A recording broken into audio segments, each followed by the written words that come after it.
Y ahora va otra de testimonios. El primero, el del seleccionador francés Deschamps, que ayer en plena rueda de prensa, donde por cierto dio un espectáculo bastante interesante con respecto a los jugadores del Real Madrid, bueno, pues reconocía ya a todo el mundo y a puertas abiertas que el jugador, que Kylian Mbappé, está hecho para su nuevo equipo, como así se refería al Real Madrid, ¿vale? Lo vamos a escuchar un poco en francés, aunque yo os voy a ir traduciendo, porque lógicamente si no, no nos enteramos ni del nodo, y esto es esencialmente lo que dijo. Ça se fera un moment ou un autre. C'est pas moi qui Sucederá en un momento u otro, no soy yo quien décide. decide. Il se mettra d'accord avec son Llegará a nouveau un club, acuerdo puis con on su verra ce nuevo qui est club y luego possible ya veremos lo que es de faire. posible On ne saura hacer pas. o lo que Ça no vous será occupera posible. peut-être Puede que te mantenga ocupado. sur un El sujet, periodista se sur ce refiere. sujet-là, mais il n'y a pas de. Un rato con un tema sobre este tema, J'appréhende pero no tengo miedo de pas du nada. tout. Bah, et quand le sujet sera Bueno, cuando el tema traité, esté vous passerez cubierto, à un autre, seguramente pasaremos a certainement. otro Je tema. vous Bueno, fais confiance. tengo plena confianza en ti, decía. Esto se refería, lógicamente, al periodista que le preguntaba. Bueno, pues Didier Deschamps creo que dejaba bastante claro a entender que con su nuevo club se refería al Real Madrid y también seguramente con el tema de Eurocopa, Juegos Olímpicos y todo este tipo de cosas que de alguna manera afectan a la Federación Francesa y a la selección francesa. A la Eurocopa, lógicamente, en lo que a él se refiere, puesto que Kylian Mbappé podría, entre comillas, si lo conseguimos, ser liberado para una potencial presentación con el Real Madrid, lo cual yo veo también bastante complicado porque la Federación Francesa, estoy seguro que con el patriotismo que tantas veces ha mencionado Tomás González Martín, que les caracteriza, yo personalmente creo que no le van a liberar fácil en absoluto, pero en absoluto, o sea, yo personalmente creo que al final van a tener van a aprovechar, de hecho, que el Pisuerga pasa por Valladolid y van a decir, no, vale, tú quieres que te liberemos a Mbappé para presentarlo, perfecto, danos a Mbappé para los Juegos Olímpicos y a partir de ahí puede haber trato, si no, no va a haber absolutamente nada. Entonces, si el Real Madrid está dispuesto,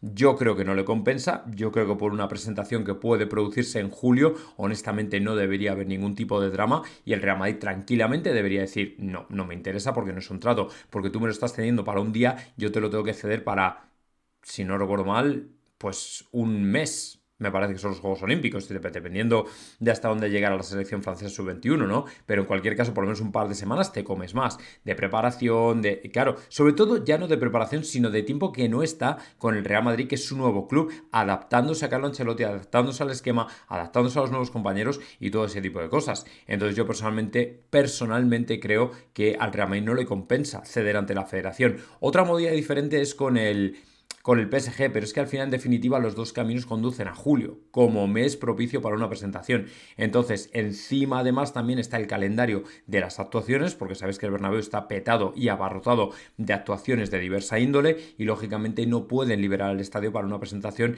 en otro día que no sean ya los establecidos. Entonces no sé cómo andar el Madrid el calendario, pero yo personalmente creo que lo tienen que estar preparando todo, que va a ser una auténtica locura, eso sí, sea cuando sea, pero honestamente creo que esto va a dar mucho que hablar ahora en estos días, pero es que yo creo que no le van a liberar y no vamos a poder presentarle. Soy muy pesimista, vaya, pero es que tengo que ser sincero con vosotros, es que no quiero venderos el pollino de que al final se llegará a un acuerdo cuando estamos hablando de gente que ahora mismo, honestamente, creo que no tiene ninguna voluntad de acordar nada, ni de verse con el Real Madrid, ni de llegar a ningún tipo de acuerdo.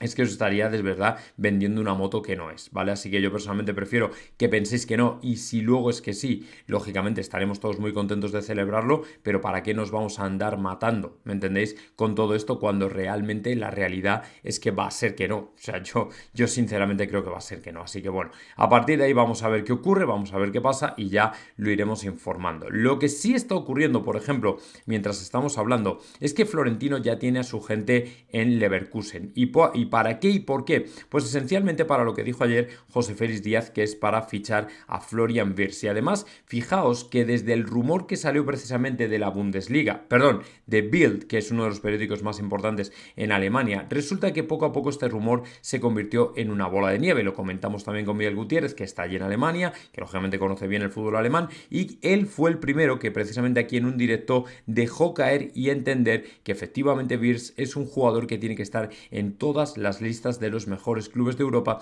porque es un jugador que está llamado a ser un auténtico crack en el futuro. Más cuando ahora mismo el Real Madrid tiene a dos jugadores que son irreemplazables como Kroos y Modric, pero que de alguna manera este jugador y junto con Bellingham podrían llegar a ocupar de alguna manera ese papel. Entonces ahora mismo Florian Wirtz es un jugador que para mí tiene una proyección espectacular, creo que es un jugador que puede hacer muchísimas cosas, creo que ya lo está demostrando en Leverkusen y finalmente si efectivamente Florentino ya tiene a toda su gente allí precisamente para hablar con los gerifaltes del Leverkusen, pues muy probablemente tengamos éxito para la temporada que viene, porque es un jugador, recordad, que está preparado para 2025, ¿vale? No va a ser un jugador en ningún caso para 2024, esto es algo que remarcó muchísimo José Félix Díaz, en el sentido de que tenemos que tener todos muy claro, muy clarito, que este jugador es para el año que viene y que se va a utilizar el mismo procedimiento que con Tchouaméni, con Camavinga, con Bellingham, etcétera, etcétera. Es decir, se comienza a negociar, mejor dicho, se pasa mucho tiempo con él, el entorno, las manos derechas de Florentino, Juni, José Ángel, Felipe Martín, etcétera, se acercan al jugador, se aproximan a él, pasan un tiempo con él, le cuentan el proyecto y a partir de ahí empiezan a convencerle, empiezan a picar, ¿vale? Picar piedra precisamente para que en algún momento el jugador sienta la suficiente confianza como para decir, hostia, yo creo que el Real Madrid es un buen equipo, yo creo que el Real Madrid es un buen proyecto, creo que el Real Madrid encaja y creo que además voy a tener una posibilidad muy buena en el equipo blanco porque esa es otra. Evidentemente él no se va a venir aquí pensando que a lo mejor puede tener jugadores en su posición que le puedan dificultar el desarrollo. Eso es otro de los temores que muchos jugadores tienen. Pero bueno, yo creo que en este sentido en el Real Madrid le van a hacer ver y entender que él es el jugador, por así decirlo, elegido y que por tanto no tiene por qué temer y no tiene por qué sufrir, sino más bien todo lo contrario. Así que bueno, pues a partir de ahí honestamente creo que vamos a tener a un jugador que va a ser clave y fundamental para el futuro proyecto del Real Madrid, que va a completar una plantilla que va a ser temible, o sea, temible a nivel europeo y que ojalá que dé sus frutos. Y tanto como para amargar a un entrenador histórico, y salto ya a la tercera noticia, como Jürgen Klopp. ¿Os acordáis todos estos vídeos que os he estado sacando en los que he recogido testimonios de gente traumatizada por la mala experiencia que ha tenido en eliminatorias de Champions con el Real Madrid? Pues bien, el último de la lista es Jürgen Klopp, con el que a pesar de no habernos enfrentado esta temporada, sí que ayer en otra entrevista dejó claro que le amargó la final de Champions con el Real Madrid, donde tenían al Jodi, literalmente al Jodi Courtois, que tenía 12 manos. Dice, pero decía literalmente Jürgen Klopp, después de la última final de Champions que perdimos, decidí que no malgastaría la vida sufriendo. En aquel partido disparamos a puerta cada 3 minutos, pero tenían un portero con 12 manos, que es Thibaut Courtois. No fue por su defensa, fue por el jodido Courtois. Bueno, pues en este sentido, la verdad es que a mí me gusta escuchar esto porque al final te recuerda y de alguna manera refuerza la decisión de Carlo Ancelotti y de la directiva de poner a Courtois precisamente en esta final de Champions. Ya sabéis que hay un vívido debate acerca de quién debería estar en esa final o en la portería en esa final, pero lo que queda claro por encima de todo es que Guardiola, Rodri, Kyle Walker, Tuchel, o sea, Müller, todos ellos que han hablado precisamente de estas semifinales o de estos cuartos de final en los que se han encontrado con el Real Madrid y han acabado de la misma manera, es decir, traumatizados. Ahora el club se une a ese, bueno, cuestionable grupo de famosos que efectivamente se han enfrentado al Real Madrid y por el que están pagando consecuencias y tienen además grandes secuelas. Yo sinceramente lo siento mucho por ellos, pero creo que queda claro que enfrentarse al Real Madrid estos días es un ejercicio y es un deporte de riesgo, teniendo en cuenta que el Real Madrid te deja secuelas prácticamente de por vida, como veis aquí, porque esta final estamos hablando de la final de 2022 en la que nos enfrentamos al Liverpool y en la que ganamos la 14ª y donde, como veis, le dejamos unas secuelas bastante gordas a Jürgen Klopp, que en definitiva, bueno, pues es un muy buen entrenador, pero aquel día pues pasó lo que pasó, hubo lo que hubo y bueno, pues al final el Liverpool se ha quedado con el recuerdo de Courtois y del Real Madrid en general precisamente por eso.